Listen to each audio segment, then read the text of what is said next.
ধরো আজকে আমরা করবো এখানে পেঁপে আর কলা ভাড়ালি যেটা বলে কলা গাছের ভেতরে যেটা থাকে সেটা, আলু, কাঁঠাল বিচি, লঙ্কা এগুলো দিয়ে করবো মটরের ডাল। মটরের ডালটা এখন সেদ্ধ হয়ে গেছে, এখন ডালের মধ্যে এগুলো দিয়ে দেবো। চলো এই সবজি দিয়ে আমরা আজকে ডাল খাবো। পেঁপে দিয়ে তো খুব ভালো লাগে, তো আজকে আমি এরকম বড় বড় করে পেঁপেগুলো কেটে নিই।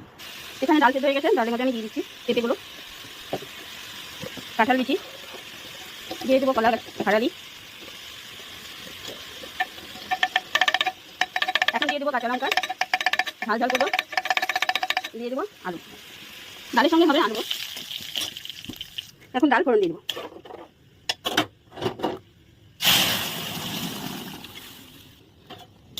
তোমরা কে কে খাও এরকম করে ডাল আমাকে কমেন্টে বলবে বন্ধুরা। আর ভালো লাগলে আমার চ্যানেলটা সাবস্ক্রাইব করে দেবে।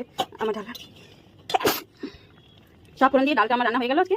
আর এখন আজকে মতো এখানে রাখছি।